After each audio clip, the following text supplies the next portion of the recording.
Hello everyone, welcome to MuscleMate 101. So this will be the last part of the series differential diagnosis of low back pain. इस video में हम कुछ ऐसी conditions के बारे में बात करेंगे जिनमें आपको पेशेंट को ऑर्थोपेडिशियन को रेफर करना पड़ेगा या हो सकता है ये कंडीशन कंजर्वेटिवली फिजियोथेरेपिस्ट ट्रीट करे या फिर हो सकता है ऑर्थोपेडिशियन और फिजियोथेरेपिस्ट दोनों ही मिलकर उस कंडीशन पे काम करे। तो हम ऑलरेडी जो बाकी नॉन मैकेनिकल कॉजेज हैं उनको कवर कर चुके हैं, तो जो अब कॉजेज रहते हैं हम उनको देखेंगे। तो इस वीडियो में हम पहली 4 कंडीशंस को देखेंगे जो कि है PIVD, स्पॉन्डाइलोलाइसिस, स्पॉन्डाइलोलिस्थेसिस, स्पाइनल स्टेनोसिस। ठीक है, फिर नेक्स्ट वीडियो में हम इन 4 कंडीशन को देखेंगे या नेक्स्ट पार्ट में spondylosis, osteoarthritis of spine, rheumatoid arthritis, osteoporosis. ठीक है, उसके बाद जो नेक्स्ट थर्ड पार्ट होगा उसमें हम जो ये नीचे बाकी का पूरा पार्ट रह रहा है हम इसको कवर करेंगे, जिसमें हम कुछ कंडीशंस के बारे में बात करेंगे प्लस रेडिएटिंग पेन के बारे में बात करेंगे कि रेडिएटिंग पेन जो हमारे लोअर लिम्ब में जाता है वो किन किन रीजन की वजह से हो सकता है और वो किस तरीके से आप डिफरेंशिएट करोगे PIVD से या न्यूरोपैथिक पेन से। तो अभी सबसे पहले इस वीडियो में जो हम 4 चीजें देखने वाले हैं इनका ओवरव्यू देख लेते हैं। तो सबसे पहले PIVD की फुल फॉर्म है प्रोलैप्स्ड इंटरवर्टिब्रल डिस्क। तो जैसे कि नाम से पता चल रहा है जो हमारी 2 वर्टिब्रे के बीच में जो डिस्क होती है उसकी पैथोलॉजी से ये रिलेटेड है। उसके बाद जो नेक्स्ट कंडीशन लिखी हुई है वो लिखी हुई है स्पॉन्डाइलोलाइसिस और फिर स्पॉन्डाइलोलिस्थेसिस। तो यहाँ स्पॉन्डाइलो का मतलब होता है स्पाइन, ठीक है, और लाइसिस का मतलब होता है ब्रेकडाउन। ऐसे ही जो थर्ड कंडीशन लिखी है उसमें लिस्थेसिस का मतलब होता है स्लिप, और यहाँ पे जो 5th कंडीशन लिखी है इसमें लोसिस का मतलब है डीजेनरेटिव चेंजेस। इन 3 कंडीशंस को आपको कंफ्यूज नहीं करना है। स्पॉन्डाइलो का मतलब स्पाइन है तीनों ही केसेस में, लाइसिस का मतलब ब्रेकडाउन, लिस्थेसिस का मतलब स्लिप, लोसिस का मतलब डीजेनरेटिव चेंजेस, जो कि हम आगे देखेंगे अभी। और हमने पिछली वीडियो में एक चीज और देखी थी जो कि था स्पॉन्डाइलाइटिस। ठीक है, तो आइटिस का मतलब मैंने क्या बोला था आपको, इसका मतलब है इन्फ्लेमेशन। तो अगर स्पाइन में इन्फ्लेमेशन होती है या इन्फ्लेमेटरी कॉज होता है हमारे बैक पेन का तो हम उसको स्पॉन्डाइलाइटिस बोलते हैं। हमने पिछली वीडियो में एंकाइलोजिंग स्पॉन्डाइलाइटिस के बारे में बात करी थी। उसके अलावा लाइसिस, लिस्थेसिस, लोसिस ये आपको पता चल गया। ऐसे यहाँ पे 4th कंडीशन जो लिखी है जिसके बारे में आज हम बात करेंगे वो है स्टेनोसिस। स्टेनोसिस का मतलब होता है नैरोइंग। तो अब आपको सारी टर्म्स का मतलब पता चल गया, तो हम स्टार्ट करते हैं PIVD से। सो बिफोर स्टार्टिंग PIVD या फिर बाकी कोई भी कंडीशन हम पहले जो स्पाइनल जॉइंट है हमारा उसकी एनाटमी और बायोमैकेनिक्स के बारे में पढ़ लेते हैं। तो जो हमारा वर्टिब्रल जॉइंट है उन दोनों के बीच में हमारी होती है इंटरवर्टिब्रल डिस्क। ठीक है, तो IV डिस्क का फंक्शन है ये हमारी जो 2 वर्टिब्रे हैं इनके बीच में इनफ डिस्टेंस मेंटेन करती है ताकि जो हमारी स्पाइनल नर्व्स है वो बीच में से निकल पाए। उसके अलावा ये डिस्टेंस मेंटेन होने की वजह से हमारी स्पाइन को मोबिलिटी भी मिलती है अलग अलग प्लेन में मूव होने के लिए। थर्ड फंक्शन है हमारी डिस्क का कि जो भी फोर्सेस हमारे स्पाइनल जॉइंट में लगते हैं, चाहे स्पाइन को कंप्रेस करने में या ट्रैक्शन में या फिर टॉर्जनल फोर्सेस जो भी लगते हैं, उनको ये काउंटरैक्ट करती है हमारी डिस्क। उसके अलावा यहाँ पे जो 2 वर्टिब्रेज होती हैं, जो उनका लोअर पार्ट होता है वहां पे हमारी होती है एंड प्लेट्स जो कि कार्टिलेजिनस होती है और हाइलेन कार्टिलेज से बनी होती है। तो ये जो एंड प्लेट्स होती है हमारी वर्टिब्रा के ऊपर और नीचे, ये हमारे इंटरवर्टिब्रल डिस्क को ऊपर और नीचे से रीइंफोर्स करके रखती है। उसके अलावा जो लोड ट्रांसमिशन है जो हमारे वर्टिब्रे से डिस्क में आता है उस लोड ट्रांसमिशन में भी हेल्प करती है। तीसरा फंक्शन इसका जो हमारी डिस्क है उसकी जो ब्लड सप्लाई है वो ऑलरेडी बहुत कम है, और अभी हम बात कर रहे हैं हमारे लोअर बैक एरिया की, हमारी लंबर स्पाइन की। तो लंबर स्पाइन में ऑलरेडी जो फोर्सेस है वो बहुत ज्यादा आएंगे और वहां पे जो डिस्क है उसकी ब्लड सप्लाई भी कम होती है। इसीलिए ये जो एंड प्लेट्स है ये पोरस होती है। तो जो ब्लड सप्लाई हमारे लंबर वर्टिब्रेस को मिल रही है उन्हीं में से कुछ जो ब्रांचेस है वो इन पोरस एंड प्लेट से निकल के हमारे इंटरवर्टिब्रल डिस्क की तरफ जाती है जो कि हमारे न्यूक्लियस पल्पोसस को ब्लड सप्लाई करती है। तो अभी मैंने बोला न्यूक्लियस पल्पोसस को ब्लड सप्लाई करती है, तो अब न्यूक्लियस पल्पोसस क्या होता है, तो इसको यहीं रोक के हम जाते हैं पहले डिस्क पे। तो ये जो हमारी डिस्क है इसका ट्रांसफर सेक्शन यहाँ पे है, मतलब हम डिस्क को ऐसे ऊपर से देख रहे हैं। ठीक है, तो हमारे जो डिस्क है वो दो पार्ट में डिवाइडेड होती है। जो अंदर वाला पार्ट होता है उसको हम बोलते हैं न्यूक्लियस पल्पोसस, और जो बाहर वाला पार्ट होता है उसको हम बोलते हैं एनुलस फाइब्रोसस। तो जैसे कि नाम से पता चल रहा है, जो अंदर वाला पार्ट है वो पल्प की तरह है, मतलब उसमें वाटर कंटेंट बहुत ज्यादा होगा, और जो बाहर वाला पार्ट है वो फाइब्रस है, मतलब उसमें वाटर कंटेंट कम होगा और वो ज्यादा स्टेबिलिटी प्रोवाइड करेगा। तो जो हमारा न्यूक्लियस पल्पोसस है वो लोड ट्रांसमिशन में हेल्प करता है, जो भी कंप्रेशन फोर्सेस हमारी स्पाइन में लग रहे हैं, और जो एनुलस फाइब्रोसस है वो मैकेनिकल स्टेबिलिटी प्रोवाइड करता है डिस्क को। जो अंदर फ्लूइड है हमारा न्यूक्लियस पल्पोसस उसको बाहर नहीं जाने देता, और मैकेनिकल इंटीग्रिटी प्रोवाइड करता है हमारे डिस्क को। तो अब जो हमारे दोनों ही पार्ट है डिस्क के, न्यूक्लियस पल्पोसस और एनुलस फाइब्रोसस, उन दोनों में ही वाटर है, उन दोनों में ही प्रोटियोग्लाइकन्स है, और उन दोनों में ही कोलेजन कंटेंट है हमारा। लेकिन दोनों में ही जो प्रपोर्शन होगा वाटर और कोलेजन का वो अलग अलग होगा, तभी जो इसकी प्रॉपर्टी है वो उसको डिफाइन करेगा। तो जो न्यूक्लियस पल्पोसस है उसमें वाटर ज्यादा होता है, प्रोटियोग्लाइकन ज्यादा होते हैं, और कोलेजन कम होता है। ऐसी जो एनुलस फाइब्रोसस है उसको मैकेनिकल स्टेबिलिटी प्रोवाइड करनी है, इसलिए इसमें कोलेजन ज्यादा होता है, प्रोटियोग्लाइकन्स कम होते हैं और वाटर कम होता है। तो प्रोटियोग्लाइकन्स प्रोटीन है जो कि वाटर एब्जॉर्ब करने में हेल्प करते हैं। तो जितना ज्यादा प्रोटियोग्लाइकन्स अंदर होंगे, जितना ज्यादा प्रोटीन और ग्लाइकोजन अंदर होगा, उतना ही ज्यादा जो है वाटर अंदर एब्जॉर्ब होगा। तो इसीलिए प्रोटियोग्लाइकन ज्यादा होने की वजह से हमारे न्यूक्लियस पल्पोसस में वाटर कंटेंट ज्यादा होता है, और कोलेजन कंटेंट यहाँ पे कम है, तो ये लोड ट्रांसमिशन में हेल्प कर पाता है। इधर प्रोटियोग्लाइकन्स कम है, वाटर कंटेंट कम है, कोलेजन ज्यादा है, तो स्टेबिलिटी प्रोवाइड करने में हेल्प करता है। अब हम वापस आ जाते हैं हमारे एंड प्लेट और आईवी डिस्क पे। ठीक है, तो आईवी डिस्क का पार्ट आपने देख लिया, अब एंड प्लेट को एक बार देख लेते हैं।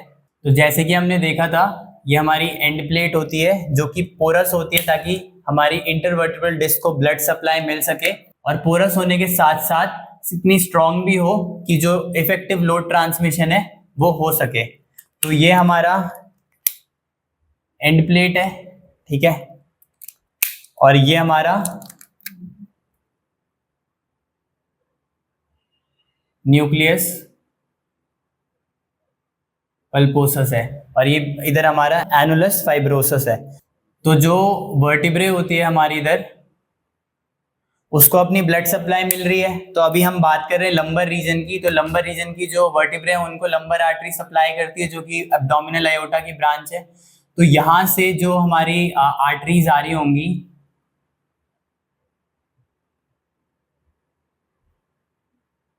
ये इस केस में मान लेते हैं हमारी लंबर आर्टरी, वो हमारी वर्टिब्रेस से कुछ ब्रांचेस जो है, जो एंड प्लेट है, एंड प्लेट से निकल के हमारी न्यूक्लियस पल्पोसस को सप्लाई करेगी।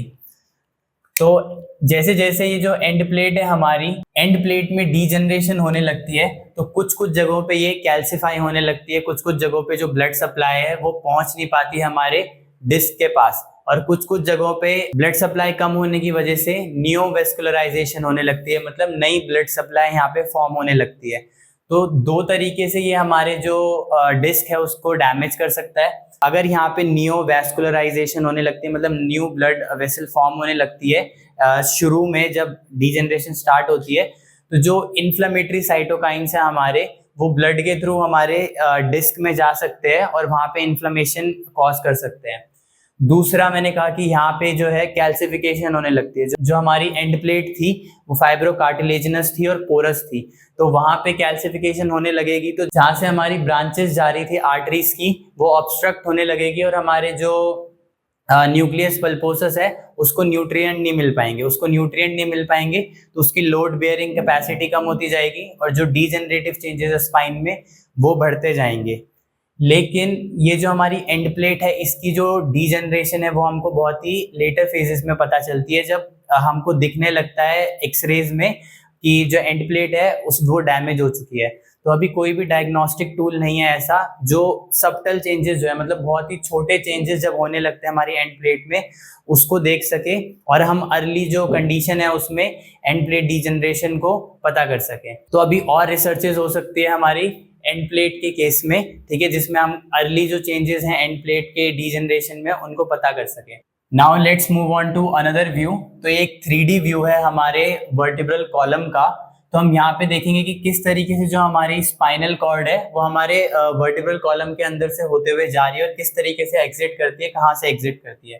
तो हमारी जो वर्टिब्रा होती है उसके अलग अलग पार्ट्स होते हैं। तो जो यहाँ पे ट्रांसवर्स व्यू दिख रहा है, यहाँ पे आपको वर्टिब्रा जो है हमारी उसके अलग अलग पार्ट्स दिख रहे हैं। तो यहाँ पे जो एक के ऊपर एक स्टैक होती है हम उसको बोलते हैं वर्टिब्रल बॉडी। ये हमने देखा था हर वर्टिब्रा के बीच में क्या है, intervertebral disc. Then there is foramen, जिसके अंदर से हमारी जो स्पाइनल कॉर्ड है वो जा रही है, तो इसको हम बोलते हैं वर्टिब्रल फोरामेन। और ये हो गई हमारी स्पाइनल कॉर्ड। अब स्पाइनल कॉर्ड से हमारी नर्व रूट्स निकलती हैं, ठीक है। तो ये बाहर जो एग्जिट हो रही है हमारे स्पाइनल कॉर्ड से हमारे अलग अलग लेवल से वर्टिब्रा के, वो हो गई हमारी नर्व रूट्स। और जिस एरिया से जो हमारी नर्व रूट्स है वो निकलती है उस एरिया को हम बोलते हैं इंटर वर्टिब्रल फोरामेन। तो हमारी जो वर्टिब्रा है वो एक के ऊपर एक लगी हुई है, उनके बीच में डिस्क है, जो बीच में फोरामेन है उसको वर्टिब्रल फोरामेन बोलते हैं, जिसमें से स्पाइनल कॉर्ड निकल रही है। फिर दो वर्टिब्रा के बीच में से एक जो फोरामेन बनता है, कैविटी बनती है, वहां से हमारी नर्व रूट्स निकलती है जिसको हम बोलते हैं इंटरवर्टिब्रल फोरामेन। अब हम एक वर्टिब्रा को लेते हैं और एक वर्टिब्रा का ट्रांसवर्स व्यू देखते हैं। तो वहां पे आपको एंटीरियर साइड में बॉडी दिखेगी, बॉडी के ऊपर हमारी आईवी डिस्क है। उसके बाद बॉडी से कुछ प्रोसेसेस निकलते हैं हमारे वर्टिब्रे के। तो जो आगे वाला प्रोसेस होता है, जो पीछे से हम जो पाल्पेट करते हैं, जो हमको पॉइंटेड प्रोसेस फील होता है, वो स्पाइनस प्रोसेस होता है। ऐसे ही जो बाहर की साइड को जा रहे हैं हमारे ट्रांसवर्स प्लेन में, वो ट्रांसवर्स प्रोसेसेस होते हैं। ट्रांसवर्स प्रोसेसेस और जो बॉडी है उसके बीच में हमारे पेडिकल होते हैं। और ट्रांसवर्स प्रोसेसेस और स्पाइनस प्रोसेसेस के बीच में जो आर्टिकुलेशन होती है उसको हम लैमिना बोलते हैं। और लैमिना का ही एक पार्ट होता है जिसके ऊपर सुपीरियर आर्टिकुलर फेसेट होता है और नीचे इंफीरियर आर्टिकुलर फेसेट होता है। तो ये जो दो है हमारे, ये सुपीरियर आर्टिकुलर फेसेट है। और ऐसे ही इस वर्टिब्रा के नीचे भी दो फेसेट होंगे जो कि इंफीरियर आर्टिकुलर फेसेट होंगे, जो हमारी वर्टिब्रा को, एक वर्टिब्रा को दूसरे वर्टिब्रा से जोड़ रहे होंगे। तो ये तो होगी बोन एनाटॉमी हमारे वर्टिब्रा की। अब अगर हम सजाइटल व्यू देखते हैं हमारे वर्टिब्रे का, ठीक, तो सजाइटल व्यू में आपको वर्टिब्रा भी दिखेंगे और जो बीच में से हमारी स्पाइनल कॉर्ड जा रही है वो भी देखेंगे। सजाइटल व्यू मतलब हमने बीच में से हमारी बॉडी को काट दिया और अब हम बीच का व्यू देख रहे हैं, ठीक है। तो ये हम देख रहे हैं मिड सजाइटल व्यू, हमने बिल्कुल बीच में से हमारी वर्टिब्रा को काट दिया है और अब हम उस व्यू को देख रहे हैं। So let's start from anterior side. हम एंटीरियर टू पोस्टीरियर जाएंगे और जो भी स्ट्रक्चर्स आते जा रहे हैं उनको देखेंगे। तो ये सजाइटल व्यू हम देख रहे हैं। सजाइटल व्यू मतलब आप मेरे वर्टिब्रा को साइड से देख रहे हैं और ये मिड सजाइटल व्यू है, ठीक है। तो मिड सजाइटल व्यू में सबसे पहले वर्टिब्रा के आगे एंटीरियर साइड, यहाँ पे हमने पिछली वीडियो में भी देखा था, यहाँ पे हमारा लिगामेंट आता है जिसको हम बोलते हैं एंटीरियर लॉन्गिट्यूडनल लिगामेंट, ALL। उसके बाद जस्ट वर्टिब्रल बॉडी के पीछे हमारा एक लिगामेंट आता है जिसको हम बोलते हैं पोस्टीरियर लॉन्गिट्यूडनल लिगामेंट, PLL, ठीक है। उसके बाद बीच में हमारी स्पाइनल कॉर्ड है जो हमारे वर्टिब्रल बॉडी के आगे से, ये हमारी बॉडी है, ये हमारा वर्टिब्रल फोरामेन है, इसके अंदर से हमारी स्पाइनल कॉर्ड निकल रही है। तो हमारी स्पाइनल कॉर्ड के अलग अलग लेयर्स होते हैं, जैसे ब्रेन की अलग अलग लेयर्स होती है। तो ये अगर हमारी स्पाइनल कॉर्ड है तो सबसे पहली जो लेयर होगी हमारे स्पाइनल कॉर्ड के बाहर पाया मेटर होगी, मैं सिर्फ P लिख रहा हूं इसको। उसके बाद जो लेयर होगी ये हमारी एरिकनॉइड लेयर होगी। उसके बाद जो हमारी लेयर होगी ये हमारी ड्यूरा मैटर होगी। उसके अलावा जो हमारा पाया मैटर और एरिकनॉइड है, इसके बीच में हमारा सब एरिकनॉइड स्पेस होगा। इसको मैं सब एरिकनॉइड स्पेस ऐसे लिख रहा हूँ, ऐसे, जिसके अंदर हमारा CSF फ्लूइड भरा होता है, ठीक है।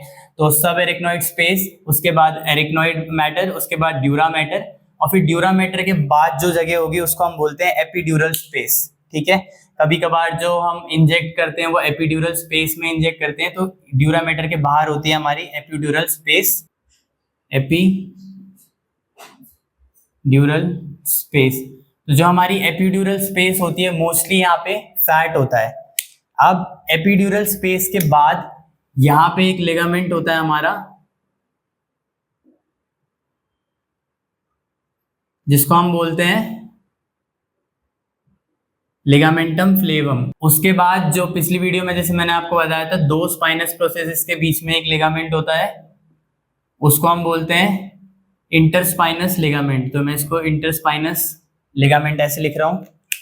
और हमारे स्पाइनस प्रोसेस के बाहर से एक लिगामेंट जाता है जो स्पाइनस प्रोसेस को आपस में जोड़ता है, इसको हम बोलते हैं सुप्रास्पाइनस लिगामेंट।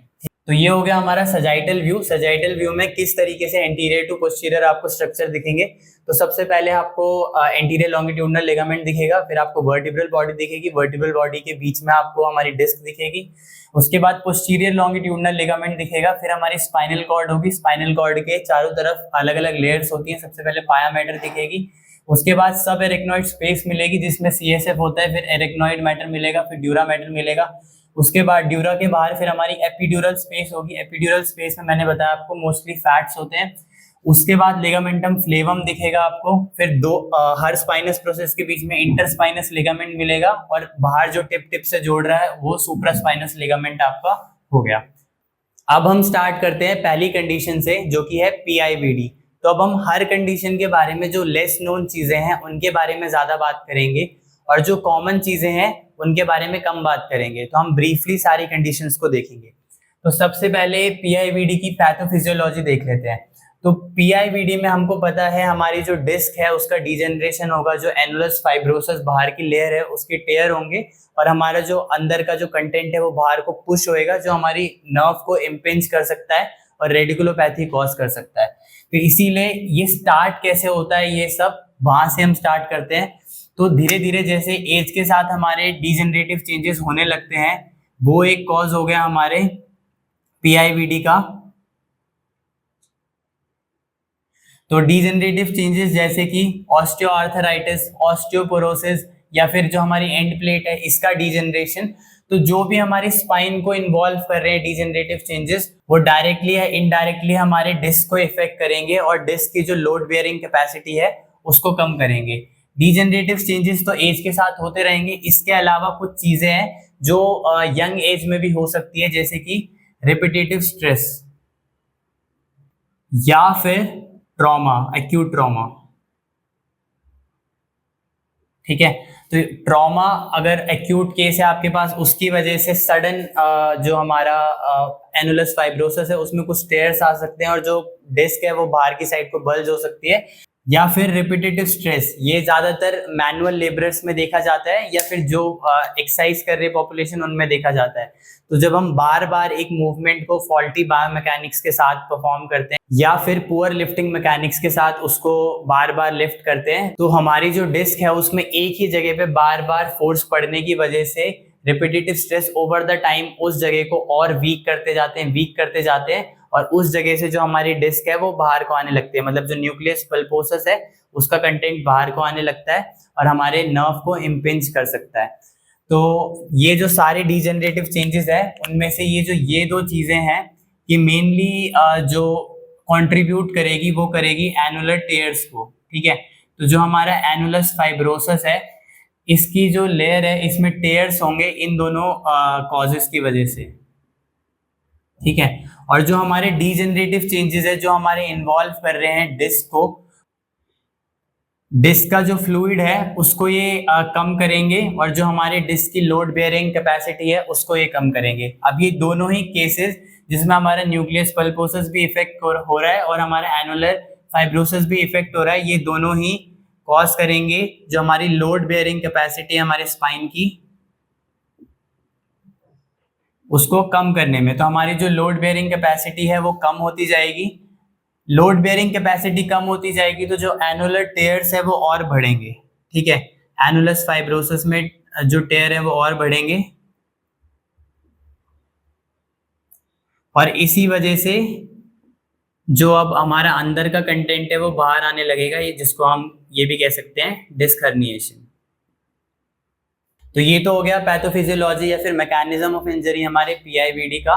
तो इसमें हमने डायरेक्टली देखा कि किस तरीके से डिजेनरेटिव चेंजेस की वजह से हमारे लोड बेयरिंग कैपेसिटी कम होती जाती है और डिस्क का हर्निएशन होता है। लेकिन ये डायरेक्टली डिस्क का हर्निएशन एकदम से नहीं होता, कुछ स्टेजेस में होता है। तो स्टेजेस आपको पता होंगे पीआईवीडी के, जो होते हैं डिस्क बल्ज, प्रोट्रूजन, एक्सट्रूजन और सिक्वेस्ट्रेशन।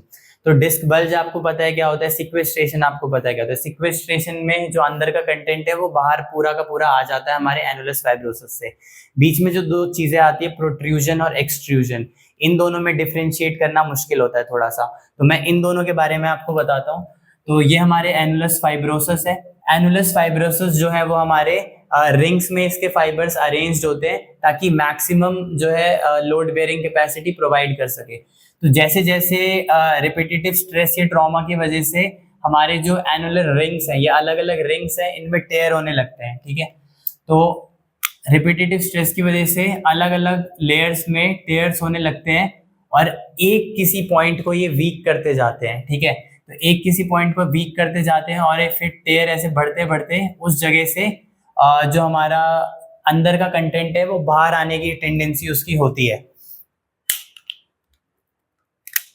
तो आप जैसे यहाँ पे हमने देखा कि अलग अलग जगह वीकनेस होने की वजह से ये एक जगह से बहुत ज्यादा वीक हो गई है। उस वजह से जो एनुलस फाइब्रोसिस है वो हमारा बाहर को पुश होता है जैसे ही कोई भी लोड हमारी स्पाइन में पड़ता है, और जो हमारा न्यूक्लियस पल्पोसस है वो भी बाहर को आने लगता है। लेकिन ये इस एनुलस फाइब्रोसिस के अंदर ही रहता है, प्रोट्रूजन और एक्सट्रूजन दोनों में ही। सिर्फ सिक्वेस्ट्रेशन में मैंने आपको बोला कि ये इसको तोड़ के बाहर आ जाता है। तो अभी प्रोट्रूजन और एक्सट्रूजन जो एमआरआई में हम देखते हैं उसमें फर्क ये होता है कि अभी ये जो मैंने यहाँ पे बनाया है ये एक प्रोट्रूजन है, ठीक है, क्योंकि इसमें ये जो बेस है, इस बल्ज का जो बेस है वो बड़ा है एज कंपेयर टू इसके एजेस। तो जब बेस जो है वो बड़ा हो और एजेस जो है वो छोटे हो तो उसको हम प्रोट्रूजन टर्म देते हैं। और अगर यही चीज यहाँ पे ऐसे होती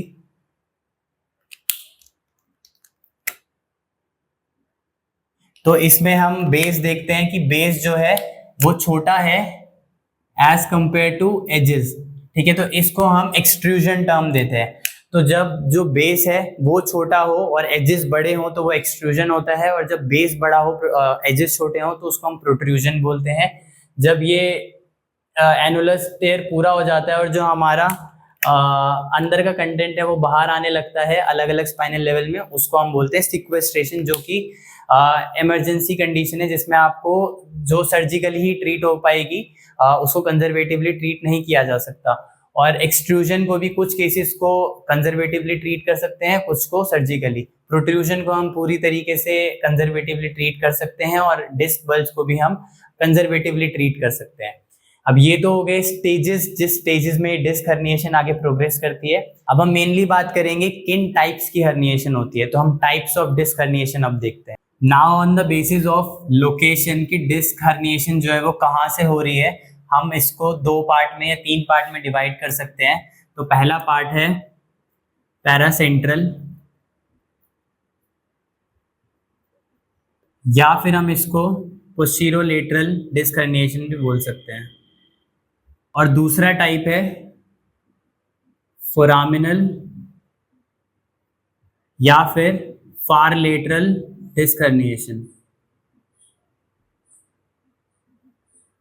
तो जो हमारी स्पाइनल कॉर्ड की लोकेशन है और जिस हिसाब से वो ओरिएंटेड है, उस हिसाब से एमआरआई में हम इसको अलग अलग टर्म देते हैं इन जोन्स को, और जिस भी जोन में जो है डिस्क हर्निएशन हो रही होती है उसका हम इसको नाम देते हैं, और उसके बेसिस पे हम डिवाइड करते हैं कि जो डिस्क हर्निएशन है वो पैरासेंट्रल है या फोरामिनल है। तो जो हमारा स्पाइनल कॉर्ड की विड्थ है, जो लेटरल एंड है हमारे स्पाइनल कॉर्ड के दोनों साइड का, अगर उसके पीछे से डिस्क हर्निएशन होती है तो उसको हम सेंट्रल जोन बोलते हैं या सेंट्रल डिस्क हर्निएशन बोलते हैं, जो कि हम अभी इधर देखेंगे, ठीक है।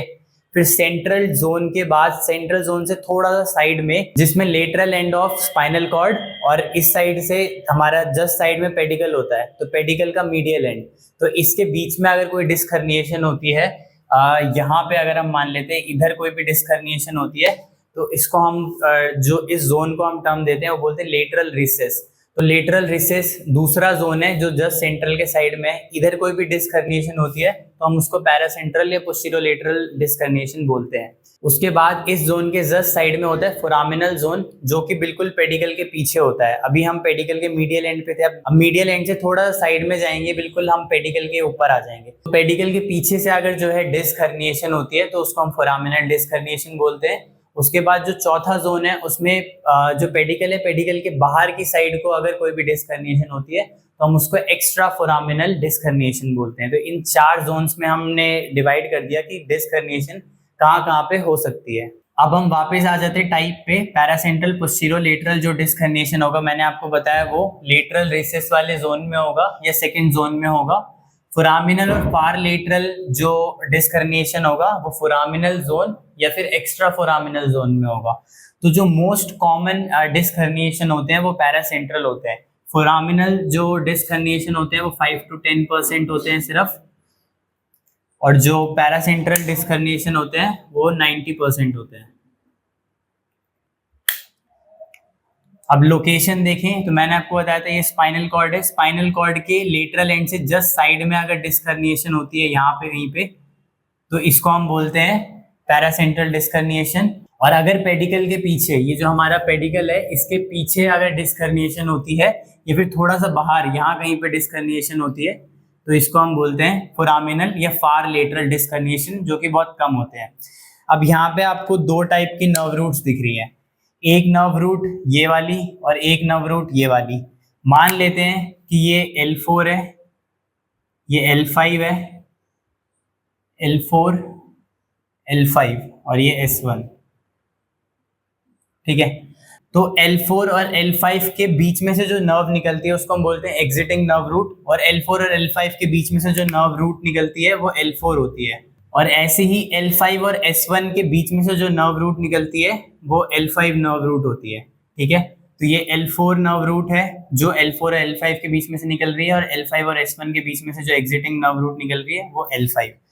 तो जिस लेवल पे नर्व रूट निकलती है उसको हम एग्जिटिंग नर्व रूट बोलते हैं, और उसी लेवल पे एक नर्व रूट अपने ड्यूरल शीथ से निकल के बाहर आ जाती है लेकिन एग्जिट नहीं करती, वो एक लेवल नीचे आने के बाद एग्जिट करती है। तो ये आपको पता है ये पूरा हमारा गुच्छा है सारे नर्व्स का जो कि नीचे आ रहा है, जिसको हम काउडा इक्वाइना बोलते हैं। तो यहाँ पे हमारे L4, L5 इन सब की जो स्पाइनल नर्व्स है वो नीचे को आ रही है, ठीक है। अब ये हर लेवल से बाहर निकलती है, तो अपने लेवल से बाहर निकलने से एक लेवल पहले ही ये अपने ड्यूरल शीथ से बाहर निकल जाती है। तो जो L5 थी, L5 यहीं पे ही बाहर आ गई थी अपने ड्यूरल सैक से, लेकिन एग्जिट वो करती है एक लेवल बाद। तो इस लेवल में हम इस नर्व को बोलते हैं ट्रैवर्सिंग नर्व रूट, ठीक है। तो ये ट्रैवर्सिंग नर्व है और ये एग्जिटिंग नर्व है। तो L4 और L5 के बीच में जो एग्जिट करती है वो L4 एग्जिटिंग नर्व रूट होती है, और जो ट्रैवर्सिंग नर्व रूट होती है वो L5 होती है। तो पैरासेंट्रल डिस्क हर्निएशन में जो कंप्रेशन होता है वो ट्रैवर्सिंग नर्व रूट का होता है। तो अगर जो डिस्क हर्निएशन है वो L4 और L5 के बीच में है तो हमारी L5 जो नर्व रूट है उसका कंप्रेशन होगा, उसके जो सिम्टम्स है वो आएंगे। ऐसे ही अगर L4 और L5 के बीच में ही डिस्क हर्निएशन होती है लेकिन जो लोकेशन है वो फार लेटरल है या फिर फोरामिनल है, तो जो नर्व कंप्रेशन होएगी वो हमारी एग्जिटिंग नर्व रूट की होएगी, जो कि यहाँ पे इस केस में L4 है। तो फोरामिनल नर्व रूट कंप्रेशन में हमारी एग्जिटिंग नर्व रूट का कंप्रेशन होता है, और पैरासेंट्रल या पोस्टीरोलेटरल डिस्क हर्निएशन में हमारा ट्रैवर्सिंग नर्व रूट का कंप्रेशन होता है। तो हमने देखा अगर लेटरल रिसेस वाले जोन में कोई भी हर्निएशन होती है तो उसको हम पैरासेंट्रल या पोस्टीरोलेटरल डिस्क हर्निएशन बोलते हैं, जिसमें ट्रैवर्सिंग नर्व रूट इफेक्ट होती है। और अगर फोरामिनल या एक्स्ट्रा फोरामिनल रीजन में कोई भी डिस्क हर्निएशन होती है तो हमारे एग्जिटिंग नर्व रूट को कंप्रेस करती है, जिसको हम फोरामिनल या फार लेटरल डिस्क हर्निएशन बोलते हैं। पैरासेंट्रल और पोस्टीरोलेटरल डिस्क हर्निएशन 90% होते हैं और ये 5 to 10% होते हैं।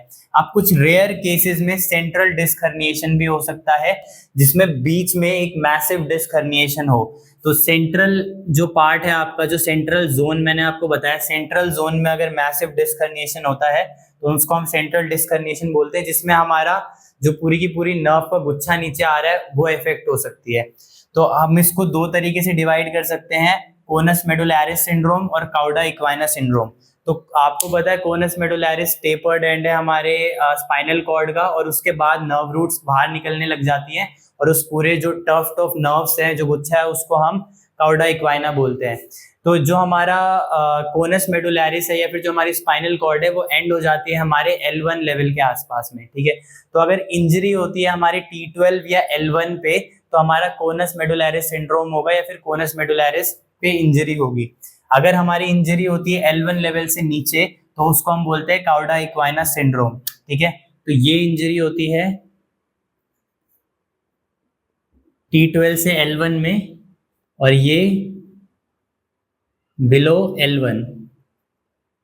उसके अलावा कोनस मेडुलैरिस में डायरेक्ट जो है आपके जो सेक्रल न्यूक्लियाई हैं, जो सेक्रल नर्व रूट्स है, उनके न्यूक्लियाई ऊपर ही हैं, तो डायरेक्ट वो इंजर्ड होंगे, डायरेक्ट वो इफेक्ट होंगे, तो स्पाइनल कॉर्ड लीजन होगा। और स्पाइनल कॉर्ड लीजन में आपको पता है यूएमएन टाइप लीजन होगा, ठीक है। तो ये यूएमएन इंजरी होगी अगर कोनस मेडुलैरिस पे हिट होता है। जो हमारी डिस्क हर्निएशन है वो कोनस मेडुलैरिस, जहाँ पे हमारी स्पाइनल कॉर्ड एंड हो रही है, वहां पे डिस्क हर्निएशन होती है। तो अगर डिस्क हर्निएशन L1 लेवल से नीचे होती है, तो जो इंजरी का टाइप है वो LMN लीजन हो सकता है, क्योंकि उसमें हमारी नर्व रूट्स इफेक्ट हो रही है। जो हमारे न्यूक्लियाई हैं वो ऊपर ही थे, वो नीचे नहीं थे। तो LMN लीजन होता है काउडा इक्वाइना सिंड्रोम में। दोनों ही केसेस में जो मेन पेन होता है पेशेंट को, वो लोअर बैक एरिया में होता है रादर देन रेडिएटिंग पेन, और बहुत ज्यादा पेन होता है। और इसी के साथ साथ ब्लैडर एंड बाउल इनकॉन्टिनेंस भी हो सकती है। और ये रेड फ्लैग साइन है पूरा का पूरा सेंट्रल डिस्क हर्निएशन। जैसे ही आप किसी में सस्पेक्ट करते हैं, तो आपको तुरंत ऑर्थोपेडिशियन को रेफर करना है। उसके अलावा आपको जो पेरीएनल एरिया है, पेरीएनल एरिया में आपको सेंसेशन नहीं मिलेगी अगर इन दोनों में से किसी में भी इफेक्ट होगा। तो सैडल एनेस्थीसिया बोलते हैं इसको, सैडल एनेस्थीसिया देखने को मिलेगा। जो हमारा ये पेरीएनल रीजन है, इसमें कोई भी सेंसेशन पेशेंट को फील नहीं होगी। ये भी मेडिकल इमरजेंसी है, आपको तुरंत रेफर करना है इमरजेंसी में। नाउ लेट्स क्विकली सी कि इन दोनों में क्या साइंस एंड सिम्टम्स आपको देखने को मिलेंगे, क्या कैसे आप एग्जामिनेशन कर सकते हो। Central disc herniation medical emergency है, बाउल और ब्लैडर इनकॉन्टिनेंस अगर आपको देखने को मिल रहा है, सैडल एनेस्थीसिया देखने को मिल रहा है, और अगर आपको लग रहा है कि जो लीजन है वो T12 से L1 के बीच में है और सेंट्रल लीजन है, तो आप तुरंत रेफर करेंगे इमरजेंसी में। अब बात करते हैं पैरासेंट्रल और फोरामिनल डिस्क हर्निएशन की, कि इनमें क्या साइंस एंड सिम्टम्स आपको देखने को मिलेंगे। तो साइंस एंड सिम्टम्स, अगर आपका जो डिस्क हर्निएशन है वो लेटरल रिसेस वाले रीजन में होता है, या फिर पैरासेंट्रल या पोस्टीरियोलेटरल डिस्क हर्निएशन होता है, तो जो पेशेंट है, पेशेंट आपके पास, जैसे मान लेते हैं पेशेंट का जो पेन रेडिएट हो रहा है या फिर रेडिकुलर सिम्टम्स जो आ रहे हैं वो राइट लेग में आ रहे हैं, तो पेशेंट उसी साइड लीन करता हुआ आपके पास आ सकता है, या फिर पेशेंट ये बता सकता है कि इस साइड लीन होने में पेन कम हो जाता है। क्योंकि यहाँ पे आपको दिख रहा है जो हमारा डिस्क हर्निएशन है वो हमारी ट्रैवर्सिंग नर्व रूट से मीडियल है थोड़ा सा। तो अगर पेशेंट इस साइड को लीन करेगा, तो पेशेंट के जो सिम्टम्स है वो कम हो जाएंगे, क्योंकि यहाँ पे नर्व कंप्रेशन कम हो जाएगा। सिमिलरली अगर ये जो डिस्क हर्निएशन है ये लेटरल साइड में होती, ठीक है, ये जो ट्रैवर्सिंग नर्व रूट है इसके लेटरल साइड में अगर ये डिस्क हर्निएशन होती, तो पेशेंट ऑपोजिट साइड अगर लीन करता, पेशेंट उस डिस्क हर्निएशन से दूर जाता, तो पेशेंट के सिम्टम्स कम हो जाते। तो अगर दोनों ही केसेस में अगर मीडियल डिस्क हर्निएशन होती है, मतलब जो नर्व इफेक्ट हो रही है उसके मीडियली डिस्क हर्निएशन है, तो पेशेंट उसी साइड को लीन करता हुआ आता है। और अगर जो हर्निएशन है वो लेटरल साइड को है, तो पेशेंट उसके ऑपोजिट साइड को लीन करता हुआ आता है, क्योंकि उसमें जो पेशेंट के साइंस एंड सिम्टम्स है वो कम हो जाते हैं, पेन कम हो जाता है। अब बात करते हैं फोरामिनल या फार लेटरल डिस्क हर्निएशन की। तो यहाँ पे हमने देखा जो डिस्क हर्निएशन है वो थोड़ा सा लेटरली हो रही है, तो इसमें मिक्स्ड प्रेजेंटेशन हो सकती है इन दोनों की, क्योंकि इसमें ट्रैवर्सिंग और एग्जिटिंग नर्व रूट दोनों इफेक्ट हो सकते हैं अगर पेशेंट बेंड करेगा तो। लेकिन जनरली मोस्ट केसेस में यहाँ पे जो डिस्क हर्निएशन है बिल्कुल जहां से हमारी नर्व रूट एग्जिट हो रही है वहां पे हो रही है, तो जो भी मैन्योवर या जो भी मूवमेंट करने से जो हमारा फोरामिन है वो छोटा होता है, वो सारे मूवमेंट करने से यहाँ पे पेशेंट को पेन रेडिएट होगा।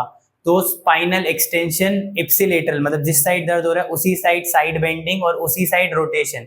तो ipsilateral side bending, ipsilateral rotation और एक्सटेंशन, इन तीनों चीजों की वजह से जो हमारा फोरामिन है वो छोटा हो जाता है, ठीक है। जो हमारा यहाँ पे हमने देखा था, जो हमारा इंटरवर्टिब्रल फोरामिन है वो छोटा हो जाता है। अगर ये छोटा होगा तो एग्जिटिंग नर्व रूट, ऑलरेडी वहां पे डिस्क हर्निएशन है तो एग्जिटिंग नर्व रूट और ज्यादा कंप्रेस होगी। तो इस केस में जनरली उन सब से पेन आएगा जिन सब से जो हमारा फोरामेन है वो छोटा हो जाता है। अब हम बात करते हैं एग्जामिनेशन की कि क्या क्या स्पेशल टेस्ट हम इसमें कर सकते हैं। तो जैसे कि सर्वाइकल स्पाइन में हमारे पास अलग अलग स्पेशल टेस्ट हैं, लेकिन यहाँ पे हमारे पास एज सच इतने ज्यादा टेस्ट नहीं है। हम यहाँ पे SLR कर सकते हैं, स्ट्रेट लेग रेस टेस्ट, या फिर क्रॉस्ड SLR कर सकते हैं, या फिर स्लम्प टेस्ट कर सकते हैं। और अगर हमको L4 या L4 से ऊपर वाली नर्व रूट्स को देखना है तो हम फिमोरल नर्व टेंशन टेस्ट कर सकते हैं। तो जैसे कि मैं बात कर रहा था SLR की, तो SLR का जो स्पेसिफिसिटी है वो कम है और जो सेंसिटिविटी है वो ऑलमोस्ट 92% है, और जो स्पेसिफिसिटी है वो 28% है। तो SLR को यूज नहीं कर सकते हम इस डिजीज को रूल इन करने के लिए। किसी भी डिजीज की अगर सेंसिटिविटी ज्यादा होती है तो हम उसको यूज कर सकते, उस टेस्ट को हम यूज कर सकते हैं किसी भी डिजीज को रूल आउट करने के लिए। तो SLR को हम यूज कर सकते हैं रेडिकुलोपैथी को रूल आउट करने के लिए। अगर ये नेगेटिव आता है तो हम रूल आउट कर सकते हैं रेडिकुलोपैथी को, क्योंकि इसकी सेंसिटिविटी बहुत अच्छी है, 92% है, स्पेसिफिसिटी 28% है।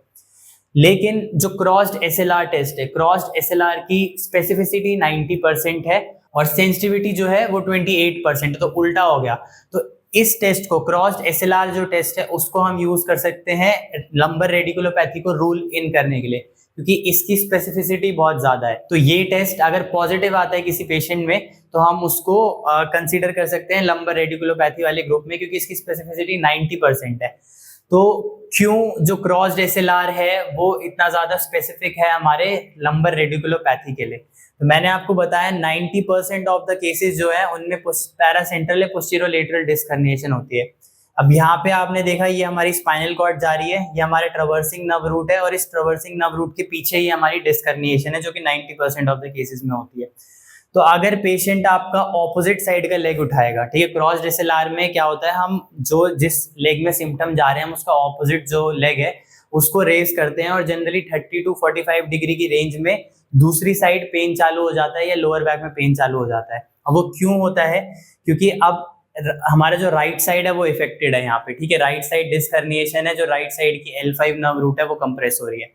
हमने लेफ्ट साइड का स्ट्रेट लेग रेस किया, लेफ्ट साइड के लेग को ऊपर उठाया, तो अब लेफ्ट साइड से जो ये पूरी की पूरी हमारी नर्व है, जो ड्यूरल शीथ है वो खींचेगी, ठीक है, राइट साइड की तरफ खींचेगी, क्योंकि हमने लेफ्ट साइड की तरफ खींचेगी क्योंकि हमने लेफ्ट पैर को ऊपर उठाया है। तो लेफ्ट पैर हमने ऊपर उठाया, ये जो सारी की सारी नर्व ड्यूरल शीथ थी वो खींची। तो यहाँ पे ये जो L5 की जस्ट यहाँ पे जो एग्जिट हुई थी L5 यहाँ से, ठीक है, तो ये L5 की जो नर्व रूट है वो भी इस साइड को खींचेगी, तो ये इस साइड को खींचेगी तो और ज्यादा कंप्रेस करेगी जो हमारी ट्रवर्सिंग नर्व रूट है, जो कि L5 है। इसीलिए क्रॉस्ड SLR टेस्ट जो है वो बहुत ज्यादा स्पेसिफिक है हमारी लंबर रेडिकुलोपैथी के लिए, क्योंकि पैरासेंट्रल डिस्क हर्निएशन 90% होती है, और पैरासेंट्रल डिस्क हर्निएशन में अगर हम ऑपोजिट साइड का लेग ऊपर उठाएंगे तो हमारी जो ट्रवर्सिंग नर्व रूट है वहां पे वो सारी की सारी हमारी ऑपोजिट साइड को खींचेगी, और वहीं पे हमारा जो है डिस्क हर्निएशन होता है, जिसकी वजह से वो नर्व और ज्यादा कंप्रेस होगी और जो सिम्टम्स आएंगे वो ऑपोजिट साइड के लेग में आएंगे।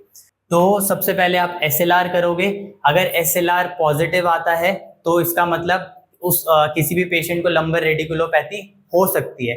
लेकिन अगर SLR नेगेटिव आता है तो मतलब स्ट्रॉन्ग चांसेस है उस पेशेंट को लंबर रेडिकुलोपैथी नहीं है। तो हम SLR यूज करेंगे डिजीज को रूल आउट करने के लिए, कि हमने बाकी डिजीज रूल आउट कर लिए, अब हमको पता चल गया इस पेशेंट को लंबर रेडिकुलोपैथी हो सकती है। अब हम यूज करेंगे crossed SLR test. Crossed SLR test में अगर ये पेशेंट में पॉजिटिव आता है तो 90% चांसेस है पेशेंट को रेडिकुलोपैथी हो सकती है। क्यों हो सकती है, उसका मैकेनिज्म क्या है वो मैंने आपको बता दिया। इसके अलावा स्लम्प टेस्ट आप यूज कर सकते हैं। तो स्लम्प टेस्ट की जो सेंसिटिविटी और स्पेसिफिसिटी है वो अलग अलग टेस्ट में या फिर अलग अलग क्राइटेरिया के हिसाब से वो बहुत ज्यादा डिफर करती है। तो उसकी स्पेसिफिसिटी और सेंसिटिविटी भी बहुत कम से बहुत ज्यादा तक बीच बीच में डिफर करती है। मोस्टली जो सेंसिटिविटी है स्लम्प टेस्ट की वो बहुत ज्यादा है, तो आप स्लम्प टेस्ट को भी यूज कर सकते हो इस डिजीज को रूल आउट करने के लिए, या फिर आप जब आपने SLR कर लिया, क्रॉस्ड SLR कर लिया, अब आप कंफर्मेशन टेस्ट के लिए स्लम्प टेस्ट को यूज कर सकते हो। अब चौथा मैंने टेस्ट बताया था फिमोरल नर्व टेंशन टेस्ट। अब जो भी हमने ये सारे टेस्ट करे, SLR, क्रॉस्ड SLR, ये इन दोनों ही टेस्ट में हमारी जो नर्व रूट्स हम चेक कर रहे हैं वो L4, L5, S1 नीचे वाली नर्व रूट्स कर रहे हैं, ठीक है।